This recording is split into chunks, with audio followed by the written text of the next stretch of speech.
Hello, my fellow physicists. My name is Adam Sasso, and this video is for the Fundamentals of Physics class with Professor Jay Murphy.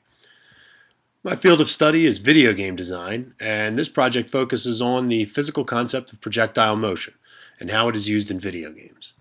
Projectile motion actually combines several simple principles of physics, including, but not limited to, gravity and inertia. However, I'm going to focus on projectiles, only discussing the others in the depth required to understand projectile motion. Any object that is hurled or launched by some means and continues in motion by its own inertia is a projectile.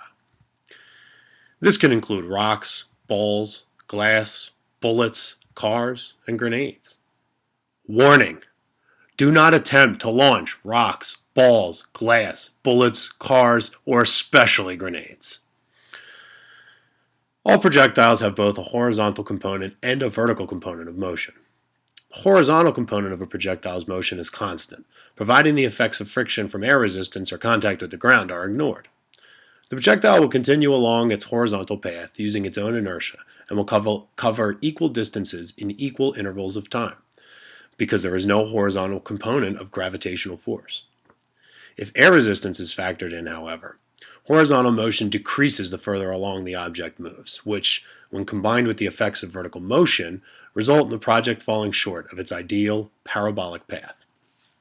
The vertical component of a projectile's motion is affected by gravity.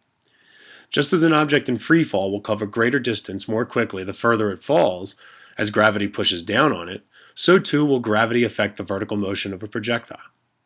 When the projectile is launched, its direction is upward. As it continues to move upward, the distance it travels in a specified period of time continues to decrease until that distance becomes zero, and the gravitational force of the planet is the strongest force acting on the projectile, pulling it downward. The projectile now moves downward with the aid of gravity and its own building inertia at a more rapid rate as time increases until it hits the ground. Once it hits the ground, both horizontal and vertical components of motion cease, as the ground pushes back up on the projectile with an equal force with which the projectile struck the ground. What we see when a projectile is launched, that is, the curved path that a projectile takes, is a combination of the horizontal and vertical motion of the projectile. The curved path is a shape commonly known as a parabola.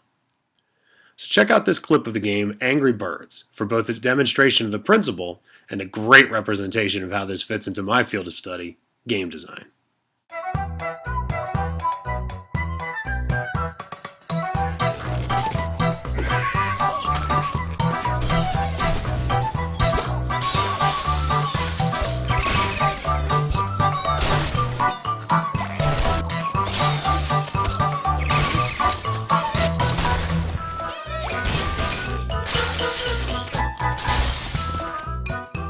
See that? Nice, right? So we see projectile motion in a game, and we see that it is used in games. But how is it used? Well, projectile velocity isn't just random. It depends on the angles at which the projectile is launched above the horizontal axis. Without air resistance, which most video games mercifully ignore, the maximum range for a projectile occurs at around 45 degrees above the horizontal axis. Knowing this, a designer can run calculations and know just how far certain projectiles will fly when launched at a certain angle. They can incorporate this into the game, which will allow the player to predict where her shots will land by manipulating the angle from which the projectile is launched, whether that projectile is a bird, a rocket, an arrow, or a bullet. This in turn allows the player to play the game. This concept is used in so many games: Halo, Call of Duty, basically any shooter or action game out there. But also puzzle-type games, such as the one we've already seen, Angry Birds. So that's it, folks. Projectile motion and how this grand physics principle fits into my field of study, game design. I just want to thank Nova Education for their blog post at novaeducation.blogspot.com/2011/02/teachingphysicswithangrybirds.html. I want to thank Rovio Mobile for creating Angry Birds, Click Gamer for publishing the game, Christian Zabreg for the Angry Birds clip he posted on YouTube on December 9th, 2009, which I incorporated, and Paul and Leslie Hewitt and John Suchaki, authors of Conceptual Physical Science, our class textbook. I also want to thank myself for any contributions I might have made to this project somewhere along the line. I'm sure they're there.